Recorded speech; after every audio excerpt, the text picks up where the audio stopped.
Education में सीटों की संख्या बढ़ाई जा रही है, वहीं इनमें एडमिशन से लेकर रेगुलेशन तक एक सीमलेस और ट्रांसपेरेंट व्यवस्था बनाई जा रही है। भारत, इस भारत का पिछले 10 सालों में नेतृत्व कर रहे हैं प्रधानमंत्री नरेंद्र मोदी। राष्ट्रीय शिक्षा नीति की प्राथमिकता है भारत के हर युवा को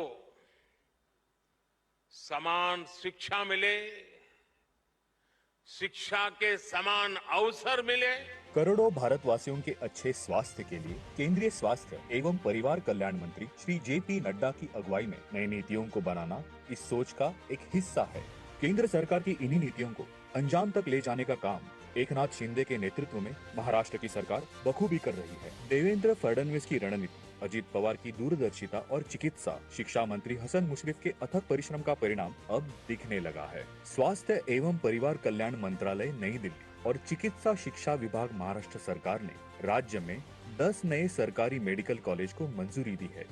महाराष्ट्र के इतिहास में पहली बार एक शैक्षणिक वर्ष में 10 नए सरकारी मेडिकल कॉलेज को एक साथ मंजूरी देने का ऐतिहासिक निर्णय लिया गया है। नए मेडिकल कॉलेज गडचिरोली, भंडारा, बुल्ढाणा, वाशिम, मुंबई, अमरावती, जालना, हिंगोली, ठाणे और नासिक में स्थापित किए जाएंगे। एक जिला एक मेडिकल कॉलेज की धारणा के तहत प्रदेश में मेडिकल सुविधाओं का विस्तार किया गया है। अब महाराष्ट्र में आगामी शैक्षणिक सत्र में सरकारी कॉलेजों में MBBS की 900 नई सीटें मिलाकर कुल 35 सरकारी मेडिकल कॉलेज और छात्रों के लिए 4850 MBBS की सीटें उपलब्ध होगी। अब रियायती दरों पर चिकित्सा शिक्षा उपलब्ध है और राष्ट्रीय चिकित्सा आयोग ने देश में 1 लाख MBBS सीटों का लक्ष्य भी हासिल कर लिया है। अब एक नहीं 10 कदम स्वस्थ महाराष्ट्र के, स्वस्थ राष्ट्र के। माननीय प्रधानमंत्री श्री नरेंद्र मोदी जी के स्किल इंडिया विजन के तहत पिछले 10 वर्षों में करोड़ों युवाओं को कौशल प्रदान कर सशक्त बनाया गया है और ये भारत को दुनिया की कौशल राजधानी बनने की ओर प्रेरित कर रहा है। भारत के कौशल विकास के इतिहास में स्वर्णिम अध्याय के रूप में आज एक नई शुरुआत हो रही है। आज देश के माननीय प्रधानमंत्री श्री नरेंद्र मोदी जी द्वारा मुंबई में Indian Institute of Skills IIS का शुभारंभ किया जा रहा है, जो भारत के हजारों युवाओं को आगे बढ़ने के नए अवसर देगा। माननीय प्रधानमंत्री श्री नरेंद्र मोदी जी की दूरदर्शी सोच के तहत ही भारत में इस IIS मुंबई जैसे विश्व स्तरीय कौशल विकास के बुनियादी ढांचे का निर्माण किया गया है, जो हमारे युवाओं के लिए भारत ही नहीं बल्कि वैश्विक स्तर पर भी नए अवसर प्रदान करेगा। Indian Institute of Skills IIS Mumbai कौशल विकास मंत्रालय और टाटा ट्रस्ट्स की साझेदारी में स्थापित हो रहा है, जिसका उद्देश्य युवाओं को इंडस्ट्री 4.0 और फ्यूचर ओरिएंटेड प्रशिक्षण देना है। ये सरकार और उद्योग की सफल साझेदारी का उत्कृष्ट उदाहरण है, जो स्किल इंडिया मिशन को नई दिशा देकर युवाओं को सशक्त बनाएगा। IIS मुंबई 4 एकड़ राष्ट्रीय कौशल प्रशिक्षण संस्थान NSTI के कैंपस में स्थित है और mechatronics, robotics, factory automation, CNC machining, robotic welding, electric वाहन और एडिटिव मैन्युफैक्चरिंग जैसे अन्य उभरते क्षेत्रों में प्रशिक्षण देगा। अपने प्रारंभिक चरण में 10 एडवांस लैब्स, जो 15 से अधिक ग्लोबल और भारतीय OEMs के साथ साझेदारी में स्थापित की गई हैं, वास्तविक उद्योग उपकरणों का उपयोग करके प्रशिक्षण प्रदान करेंगी। भविष्य में संस्थान में हॉस्टल की सुविधाएं भी विकसित की जाएंगी। पूरी तरह विकसित परिसर के साथ संस्थान आने वाले 5 वर्षों तक प्रतिवर्ष 5000 से अधिक छात्रों को प्रशिक्षण देगा। IIS मुंबई देश में एक प्रमुख प्रशिक्षण संस्थान होगा, जिसमें विश्व स्तरीय व्यावसायिक प्रशिक्षण सुविधाएं उपलब्ध कराई जा रही हैं। आज इस शुभ अवसर पर माननीय प्रधानमंत्री जी महाराष्ट्र के विद्या समीक्षा केंद्र को भी देश को समर्पित करेंगे। आज टेक्नोलॉजी प्लेटफॉर्म से कहीं अधिक भारत के विद्या समीक्षा केंद्र शिक्षा के क्षेत्र में प्रगति और अवसर के प्रतीक हैं। आज हमारे माननीय प्रधानमंत्री श्री नरेंद्र मोदी जी द्वारा इस पहल का अगला कदम रखते हुए हम नवाचार से प्रेरित शैक्षिक उत्कृष्टता के एक नए युग की ओर देख रहे हैं। उद्घाटित हो रहे महाराष्ट्र के विद्या समीक्षा केंद्र में आपका स्वागत है। और अब डॉक्टर बाबा साहेब आम्बेडकर अंतर्राष्ट्रीय हवाई अड्डा नागपुर का आधुनिकीकरण तथा विस्तारीकरण, साथ ही शिरडी अंतर्राष्ट्रीय हवाई अड्डे की नई टर्मिनल बिल्डिंग का भूमि पूजन करने हेतु मैं माननीय प्रधानमंत्री जी से विनती करती हूं कि वे ई फलकों का अनावरण रिमोट का बटन दबाकर करें।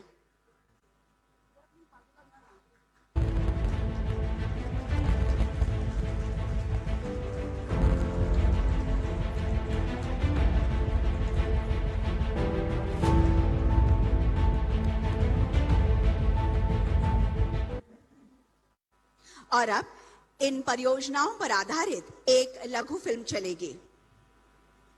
माननीय नरेंद्र मोदी जी के नेतृत्व में भारत के विमानन उद्योग ने पिछले 10 वर्षों में महत्वपूर्ण वृद्धि का अनुभव किया है।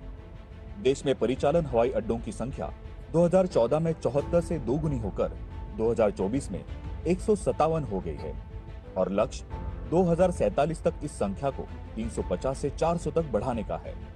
भारत के विकास पुरुष माननीय नरेंद्र मोदी जी ने महाराष्ट्र को कई विकास कामों की सौगात दी है। महाराष्ट्र वो राज्य है जिसकी विकसित भारत के निर्माण में बहुत बड़ी भूमिका है। महाराष्ट्र के माननीय मुख्यमंत्री श्री एकनाथ शिंदे जी, माननीय उप मुख्यमंत्री श्री देवेंद्र फडणवीस जी, माननीय उप मुख्यमंत्री श्री अजित पवार जी की अगुवाई में कार्यशील महाराष्ट्र सरकार ने राज्य के हवाई क्षेत्र के सुधार के लिए विभिन्न परियोजनाओं को संकल्पित किया है। इसी के तहत डॉक्टर बाबा साहेब आम्बेडकर अंतर्राष्ट्रीय हवाई अड्डा नागपुर के टर्मिनल इमारत एवं विविध कार्यों का भूमि पूजन। इस परियोजना से नागपुर हवाई अड्डा एक विश्व स्तरीय विमानन केंद्र में बदलने के लिए तैयार है। उक्त परियोजना की अनुमानित लागत 7,000 करोड़ है, जिसे 4 चरणों में पूरा किया जाएगा। प्रथम चरण के विस्तार में नागपुर हवाई अड्डे की यात्री क्षमता को 4 मिलियन तक बढ़ाया जाएगा। भविष्य में इसे 30 मिलियन यात्रियों की क्षमता तक बढ़ाने की योजना है और कार्गो हैंडलिंग क्षमता को वर्तमान स्तर से 4 गुना बढ़ाकर 20,000 टन तक बढ़ाने की योजना है। इस योजना से नागपुर की अंतर्राष्ट्रीय हवाई सेवा बेहतर होगी, जिससे विदर्भ क्षेत्र के एग्रो उत्पाद का जलद गति से निर्यात हो पाएगा और पर्यटन, व्यापार और रोजगार के नए अवसर पैदा होंगे। शिरडी अंतर्राष्ट्रीय हवाई अड्डा नई एकीकृत टर्मिनल इमारत भूमि पूजन। हवाई मार्ग से शिरडी में आने वाले पर्यटकों की संख्या को देखते हुए शिरडी हवाई अड्डा विकसित करने के लिए MADC द्वारा नए टर्मिनल इमारत विकसन की योजना प्रस्तुत है। कुल 645 करोड़ की लागत से बनने वाली न्यू इंटीग्रेटेड टर्मिनल बिल्डिंग का कुल क्षेत्र 54,000 स्क्वायर मीटर होगा। इस परियोजना से देश विदेश से आने वाले यात्रियों को अंतर्राष्ट्रीय मानक सुविधाओं के साथ सुखद यात्रा का अनुभव मिलेगा।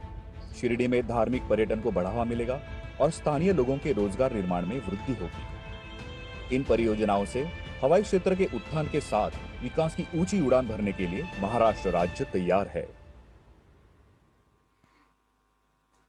बेहद पेशकीमती मूल्य की सौगात आज माननीय प्रधानमंत्री महोदय जी ने हमें दी।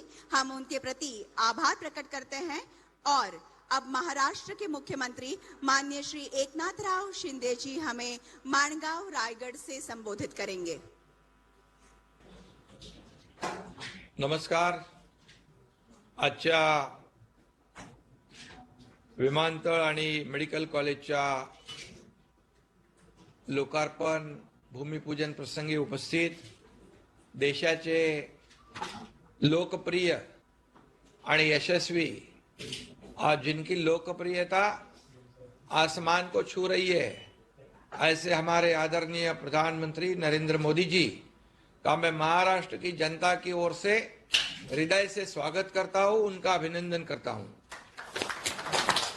आज उपस्थित राज्यपाल CP राधाकृष्णन जी है, केंद्रीय मंत्री गडकरी जी है, वाहतूक मंत्री नायडू जी है, हमारे उप मुख्यमंत्री देवेंद्र जी है, अजीत दादा जी है, सभी अन्य हमारे मंत्रीगण, सांसद और विधायक, सभी लोगों को मैं शुभकामनाएं देता हूं।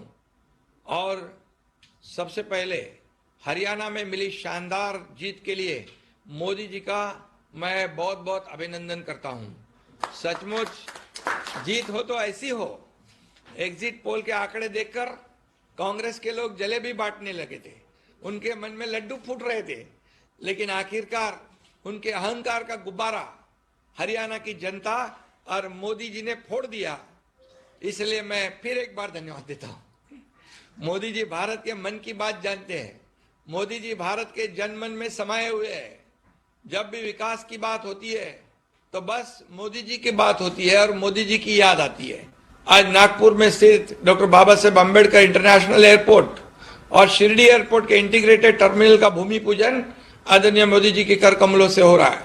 महाराष्ट्र के विभिन्न जिलों में स्थित गवर्नमेंट मेडिकल कॉलेज का भी उद्घाटन हो रहा है। महाराष्ट्र मेडिकल शिक्षा में अव्वल स्टेट बनते जा रहा है। इस उपलब्धि के लिए मैं केंद्र सरकार को, आदरणीय मोदी जी को बहुत बहुत धन्यवाद देता हूं।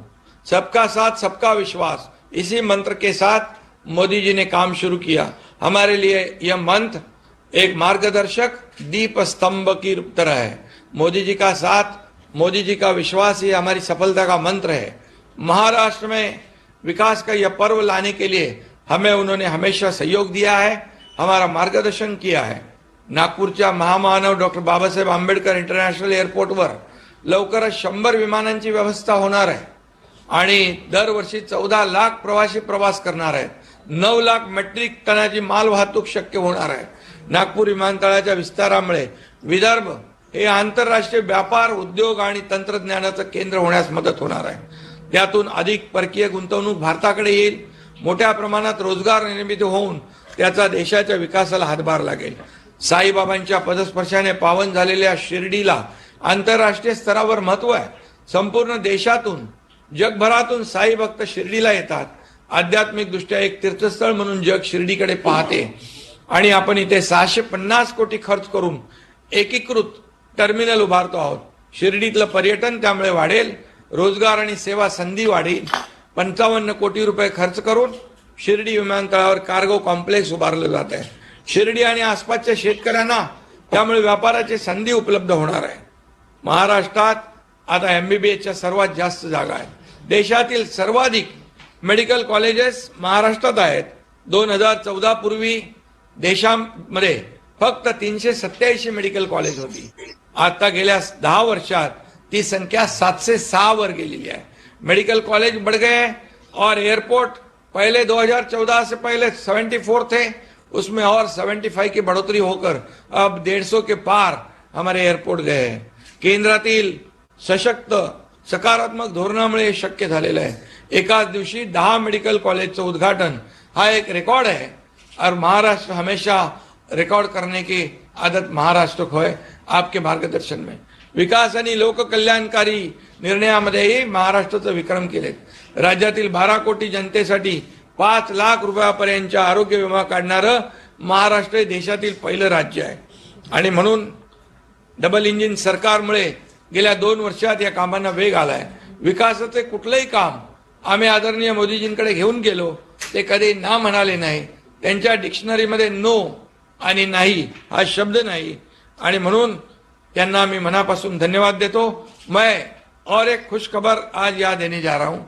हमारे नवी मुंबई इंटरनेशनल एयरपोर्ट से अगले 2-3 दिनों में सुखोई फाइटर टेक ऑफ करने वाला है। हम सभी का मानना है कि मोदी जी खुद सुखोई से भी बड़े फाइटर है। सारे विरोधी से वो अकेले फाइट करते हैं और अकेले जीतते हैं और इसलिए उनका फाइटर प्लेन 140 करोड़ जनता के मन में लैंड कर चुका है। मोदी जी इस देश को हवाई जहाज की स्पीड से आसमान की ऊंचाई पर लेकर जा रहे। मां जगदम्बा की कृपा से हमारे देश को ऐसा नेता नसीब हुआ है। इसके लिए हरियाणा में मिले शानदार जीत के लिए मैं उनका फिर से एक बार हार्दिक अभिनंदन करता हूं। मैं जीत को महाराष्ट्र में भी दोहराने और मोदी जी को शानदार जीत का तोहफा देने का वादा करता हूं। धन्यवाद। जय हिंद, जय महाराष्ट्र।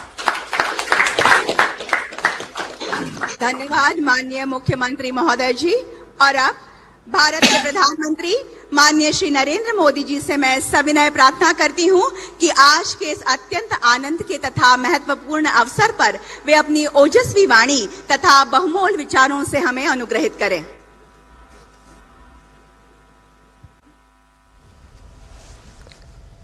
नमस्कार। महाराष्ट्र के गवर्नर सीपी राधाकृष्णन जी, मुख्यमंत्री श्रीमान एकनाथ शिंदे जी, केंद्रीय मंत्रिमंडल के मेरे सहयोगी, महाराष्ट्र के उप मुख्यमंत्री श्री देवेंद्र फडणवीस जी, श्री अजित पवार जी, अन्य सभी वरिष्ठ महानुभाव और महाराष्ट्र के मेरे प्यारे भाइयों और बहनों, महाराष्ट्रातील सर्व शिवप्रेमी बंधू भगिनींना माझा नमस्कार।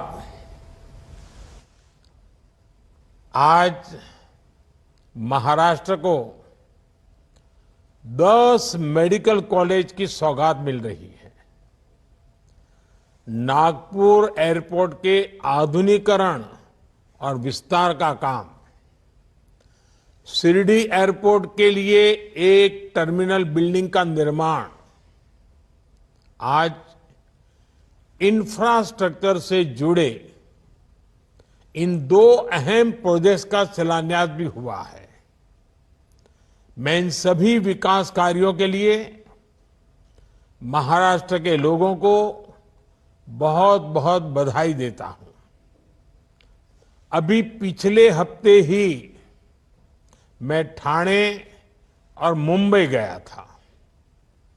यहां मेट्रो समेत 30,000 करोड़ के प्रोजेक्ट्स के शुभारंभ का अवसर मुझे मिला। इसके पहले भी अलग अलग जिलों में हजारों करोड़ की विकास परियोजनाएं शुरू हुई हैं। कई शहरों में मेट्रो का विस्तार किया जा रहा है, कहीं एयरपोर्ट को अपग्रेड किया जा रहा है, तो कहीं सड़कों और हाईवे से जुड़े प्रोजेक्ट्स तेज गति से आगे बढ़ रहे हैं। Infrastructure, solar energy, textile park से जुड़ी परियोजनाएं लॉन्च की गई हैं। किसानों, पशुपालकों के हित में नई पहल की गई है। महाराष्ट्र में देश के सबसे बड़े कंटेनर पोर्ट वधावन पोर्ट की नींव रखी गई है। महाराष्ट्र के इतिहास में इतनी तेज गति से, इतने बड़े स्केल पर अलग अलग क्षेत्रों में कभी भी विकास नहीं हुआ।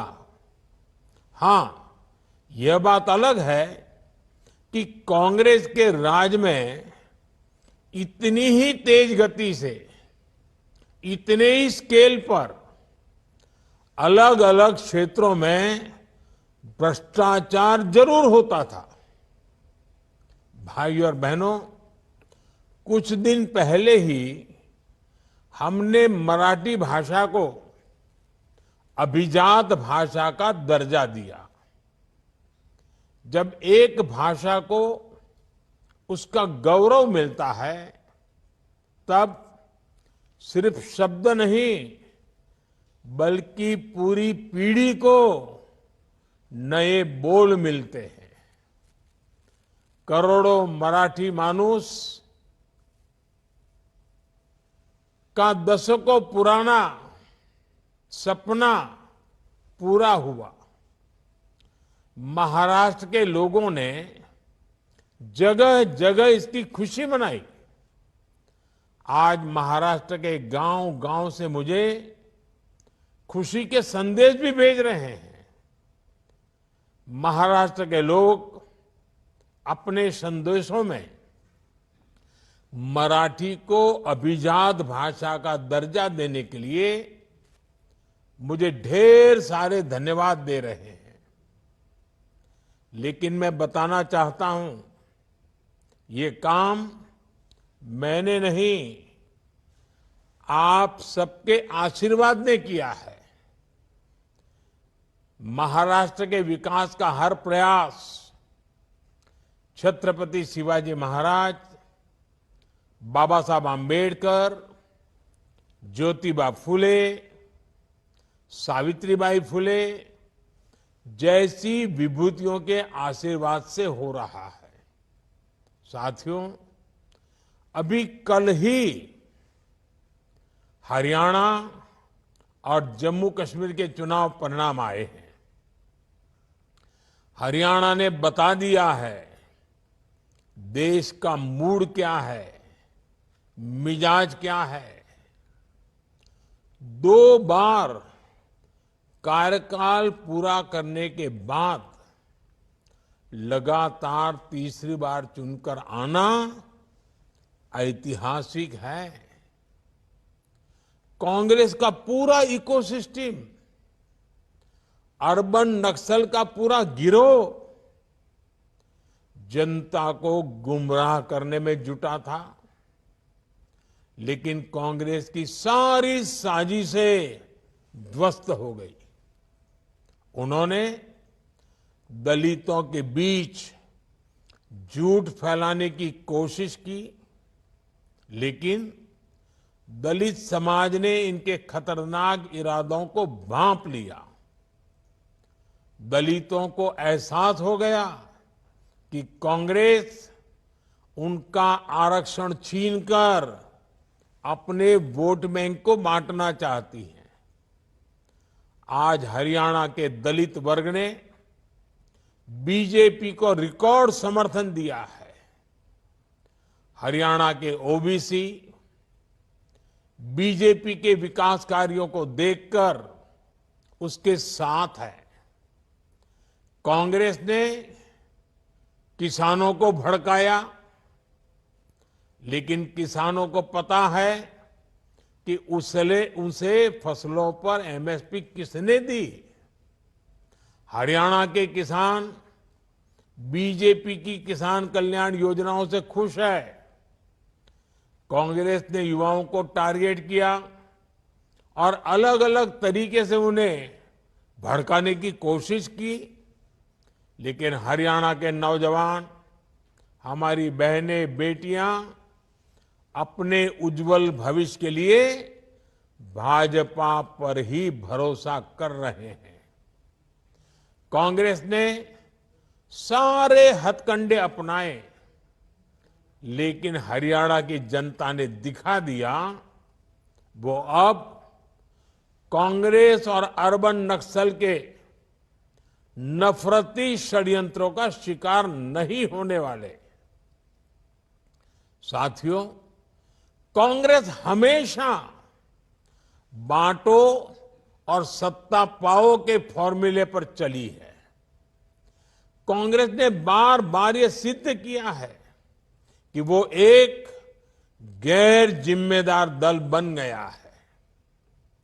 वो अभी भी देश को बांटने के लिए नए नए नैरेटिव गढ़ रही है। कांग्रेस समाज को बांटने का फॉर्मूला लाती रहती है।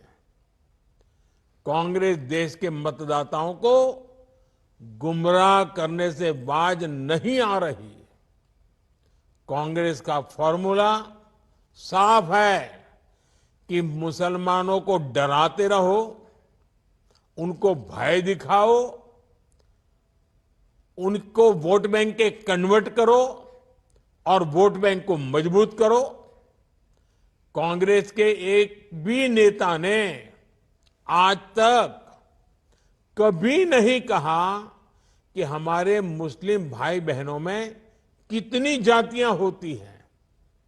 मुस्लिम जातियों की बात आते ही कांग्रेस के नेता पर मुंह पर ताला लगाकर बैठ जाते हैं, लेकिन जब भी हिंदू समाज की बात आती है तो कांग्रेस उनकी चर्चा जाति से ही शुरू करती है। कांग्रेस की नीति है हिंदुओं की एक जाति को दूसरी जाति से लड़ाओ। कांग्रेस जानती है कि जितना हिंदू बटेगा उतना ही उसका फायदा होगा। कांग्रेस किसी भी तरीके से हिंदू समाज में आग लगाए रखना चाहती हैं ताकि वो उस पर राजनीतिक रोटियां सेकती रहें। भारत में जहां भी चुनाव होते हैं वहां कांग्रेस यही फॉर्मूला लागू करती है। अपना वोट बैंक पक्का करने के लिए कांग्रेस समाज में जहर घोलने के हर हथकंडे अपना रही है। कांग्रेस पूरी तरह से सांप्रदायिक और जातिवाद का चुनाव लड़ती रहती है। हिंदू समाज को तोड़कर उसे अपनी जीत का फॉर्मूला बनाना, यही कांग्रेस की राजनीति का आधार है। कांग्रेस भारत के सर्वजन हिताय, सर्वजन सुखाय की भावना का दमन कर रही है, सनातन परंपरा का दमन कर रही है।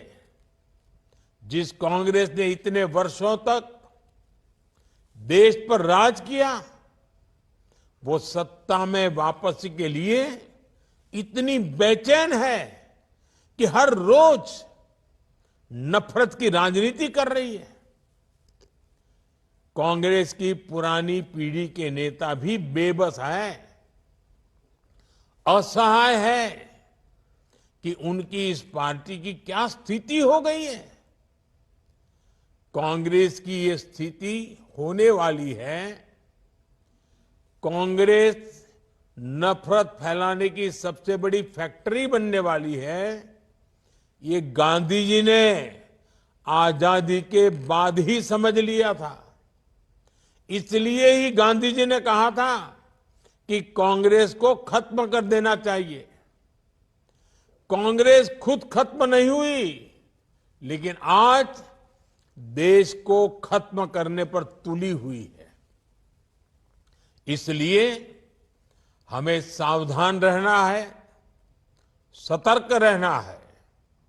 साथियों, मेरा पक्का विश्वास है, समाज को तोड़ने की आज जो कोशिश हो रही है, ऐसी हर साजिश को महाराष्ट्र के लोग नाकाम करके रहेंगे।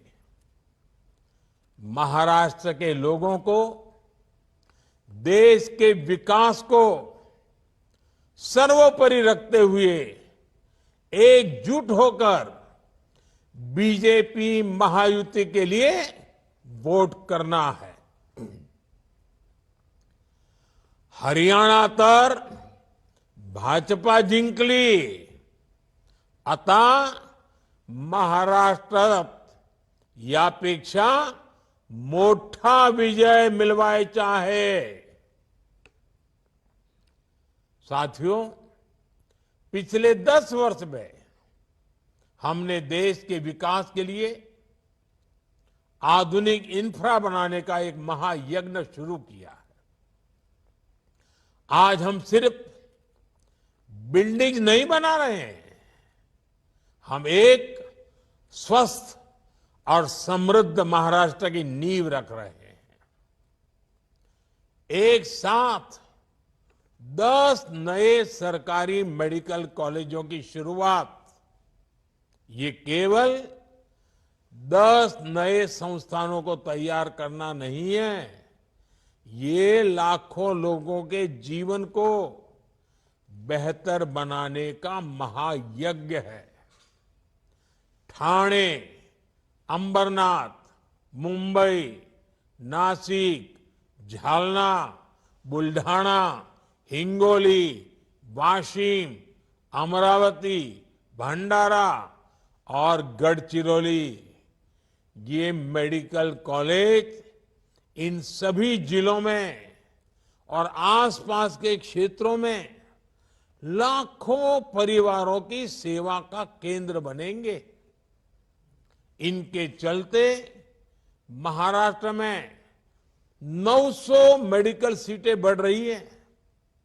अब महाराष्ट्र में मेडिकल सीटों की संख्या लगभग 6000 हो जाएगी। इस बार लाल किले से देश ने संकल्प लिया है कि मिडिल क्लास में मेडिकल लाइन में 75,000 नई सीटें जोड़ी जाएगी। आज का ये आयोजन इसी दिशा में भी बड़ा कदम है। साथियों, हमने मेडिकल शिक्षा को सुलभ बनाया है। इससे महाराष्ट्र के युवाओं के लिए नए अवसरों के दरवाजे खुल गए हैं। हमारे गरीब और मध्यम वर्ग के ज्यादा से ज्यादा बच्चे डॉक्टर बने, उनका सपना पूरा हो, ये हमारी सरकार की प्राथमिकता है। एक समय में इस तरह की पढ़ाई के लिए मातृभाषा में किताबें ना होना भी बड़ी चुनौती थी। हमने महाराष्ट्र के युवाओं के हितों को ध्यान में रखते हुए ये भेदभाव भी खत्म किया है। अब महाराष्ट्र के युवा मराठी भाषा में मेडिकल की पढ़ाई कर पाएंगे। मराठी भाषा में पढ़कर वो डॉक्टर बनने का सपना पूरा करेंगे। साथियों, जीवन को आसान बनाने का हमारा प्रयास गरीबी के खिलाफ लड़ाई का बहुत बड़ा माध्यम है। कांग्रेस जैसी पार्टियों ने तो गरीबी को अपनी राजनीति का ईंधन बना रखा था, इसलिए वो गरीब को गरीब बनाए रखती थी। लेकिन हमारी सरकार ने एक दशक के भीतर भीतर 25 करोड़ लोगों को गरीबी से निकाला है और देश में स्वास्थ्य सेवाओं का कायाकल्प इसका एक बड़ा आधार बना है। आज हर गरीब के पास मुफ्त इलाज के लिए आयुष्मान कार्ड है। अब सभी देशवासियों में जो भी 70 के ऊपर के हैं, अब 70 साल की उम्र के बुजुर्गों को भी मुफ्त इलाज मिल रहा है। जन औषधि केंद्रों पर बेहद कम कीमत पर जरूरी दवाइयां मिल रही है। हार्ट मरीजों के लिए स्टेंट 80-85% तक सस्ते किए गए हैं। हमने कैंसर के इलाज के लिए जरूरी दवाइयों के लिए उसके दाम भी कम किए हैं। सरकारी मेडिकल कॉलेजों और अस्पतालों की संख्या बढ़ने से भी इलाज सस्ता हुआ है। आज गरीब से गरीब देशवासी को मोदी सरकार ने सामाजिक सुरक्षा का मजबूत कवच दिया है। साथियों, दुनिया किसी देश में तभी विश्वास करती है जब वहां का युवा आत्मविश्वास से भरा होता है। आज युवा भारत का आत्मविश्वास भारत के उज्जवल भविष्य की नई कहानी है। दुनिया के बड़े बड़े देश आज भारत को मानव संसाधन के बड़े केंद्र के रूप में देख रहे हैं। हमारे युवाओं के पास पूरी दुनिया में शिक्षा, स्वास्थ्य से लेकर सॉफ्टवेयर तक हर क्षेत्र में अपार अवसर है। इसलिए हम अपने युवाओं को ग्लोबल स्टैंडर्ड के मुताबिक स्किल्ड बना रहे हैं। आज हम महाराष्ट्र में विद्या समीक्षा केंद्र जैसे प्रकल्प भी शुरू कर रहे हैं। आज हमने मुंबई में इंडियन इंस्टीट्यूट ऑफ स्किल्स का शुभारंभ भी किया है। इसमें युवाओं को फ्यूचर ओरिएंटेड ट्रेनिंग मिलेगी, उनके टैलेंट को बाजार की डिमांड के मुताबिक आगे बढ़ाया जाएगा। हमारी सरकार ने युवाओं को पेड इंटर्नशिप देने की शुरुआत भी की है। भारत के इतिहास में पहली बार इस तरह की पहल हुई है। अब युवाओं को 5,000 रुपये इंटर्नशिप के तौर पर मिलेंगे। मुझे खुशी है कि हजारों कंपनियां इस अभियान में जुड़ने के लिए युवाओं को इंटर्नशिप में मदद करने के लिए रजिस्ट्रेशन करा रही है। इस पहल से युवाओं की नींव मजबूत होगी, उनको नया अनुभव मिलेगा और उनके लिए नए अवसरों की राह आसान होगी।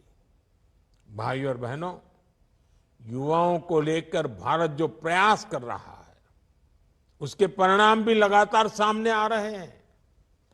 आज हमारे एजुकेशन इंस्टीट्यूट्स दुनिया के टॉप इंस्टीट्यूट्स की बराबरी कर रहे हैं। अभी कल ही वर्ल्ड यूनिवर्सिटी रैंकिंग आई है। इस रैंकिंग के अनुसार भारत में युवाओं के लिए उच्च शिक्षा की, रिसर्च की क्वालिटी बदल रही है। साथियों, आज पूरी दुनिया की नजर भारत पर है। भारत दुनिया की 5वीं सबसे बड़ी अर्थव्यवस्था बन चुका है। अब ग्लोबल इकोनॉमी का फ्यूचर भारत से जुड़ा हुआ है। भारत की ये आर्थिक प्रगति नए अवसरों को लेकर आ रही है। ऐसे क्षेत्र जिनकी दशकों तक कांग्रेस ने उपेक्षा की, आज वो क्षेत्र भी असीम अवसरों का स्रोत बन रही है। जैसे टूरिज्म का उदाहरण है। महाराष्ट्र के पास कितनी अमूल्य विरासत है। महाराष्ट्र में कितने सुंदर प्राकृतिक स्थल है, आध्यात्मिक केंद्र है। इनके इर्द गिर्द हजारों लाखों करोड़ की इकोनॉमी विकसित हो सकती थी, लेकिन इन अवसरों का वैसे उपयोग नहीं हुआ जैसा होना चाहिए था। कांग्रेस को न विकास से मतलब था, न विरासत से मतलब था। हमारी सरकार में विकास भी है, विरासत भी है। हम अपने समृद्ध अतीत से प्रेरणा लेकर उज्जवल भविष्य का निर्माण कर रहे हैं।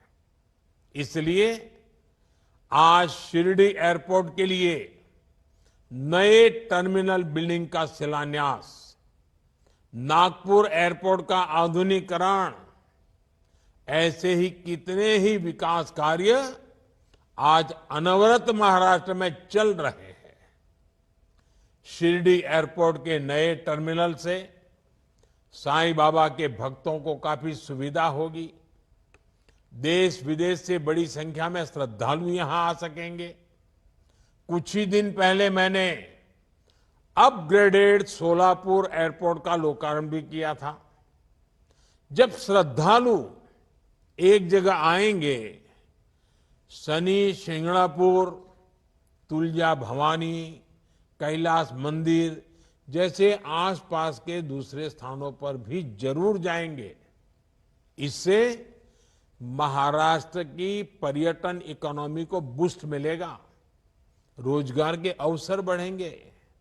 साथियों, हमारी सरकार का हर निर्णय और हर नीति केवल एक ही लक्ष्य के लिए समर्पित है, और वो लक्ष्य है विकसित भारत।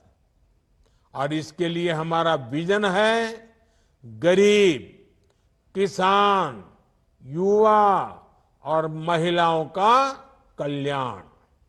इसलिए विकास का हर प्रोजेक्ट गांव, गरीब, मजदूर, किसान के लिए समर्पित होता है। शिरडी एयरपोर्ट में जो अलग अलग कार्गो कॉम्प्लेक्स बना रहे हैं वो किसानों की बहुत बड़ी मदद करेगा। इस कॉम्प्लेक्स के द्वारा विभिन्न प्रकार के कृषि उत्पादों को देश और विदेश में भेजा जाएगा। इसका फायदा शिरडी, लासलगांव, अहिल्यानगर और नासिक के किसानों को होने वाला है। ये किसान प्याज, अंगूर, सहजन, अमरूद और अनार जैसे उत्पादों को बड़े बाजार तक आसानी से पहुंचा सकेंगे। भाइयों और बहनों, हमारी सरकार किसानों के हित में लगातार जरूरी कदम उठा रही है। हमने बासमती चावल पर न्यूनतम निर्यात मूल्य को खत्म कर दिया है। गैर बासमती चावल के निर्यात पर प्रतिबंध भी हटा दिया गया है। पर बॉइल्ड चावल पर निर्यात शुल्क भी आधा हो गया है। महाराष्ट्र के किसानों का मुनाफा बढ़े, इसके लिए सरकार ने प्याज पर लगने वाले एक्सपोर्ट टैक्स को भी आधा कर दिया है। हमने खाद्य तेलों के आयात पर 20% टैक्स लगाने का फैसला किया है। रिफाइंड सोयाबीन, सूरजमुखी और पाम ऑयल पर कस्टम शुल्क को भी काफी बढ़ाया गया है। इसका लाभ किसे होगा? हमारे देश के किसानों को होगा। उन्हें सरसों, सोयाबीन और सूरजमुखी जैसी फसलों की ज्यादा कीमत मिलेगी। आज सरकार टेक्सटाइल इंडस्ट्री को जिस तरह सपोर्ट कर रही है, उससे महाराष्ट्र के कपास किसानों को भी बहुत फायदा होगा। साथियों, आपको एक बात हमेशा याद रखनी है, महाअघाड़ी महाराष्ट्र को कमजोर करके सत्ता पाना चाहती है, जबकि महायुति का संकल्प महाराष्ट्र को मजबूत बनाने का है। मुझे खुशी है कि आज महाराष्ट्र एक बार फिर देश की प्रगति को नेतृत्व देने के लिए आगे बढ़ रहा है। मैं एक बार फिर महाराष्ट्र के लोगों को इन सभी विकास कार्यों के लिए बहुत बहुत बधाई देता हूं। बहुत बहुत धन्यवाद।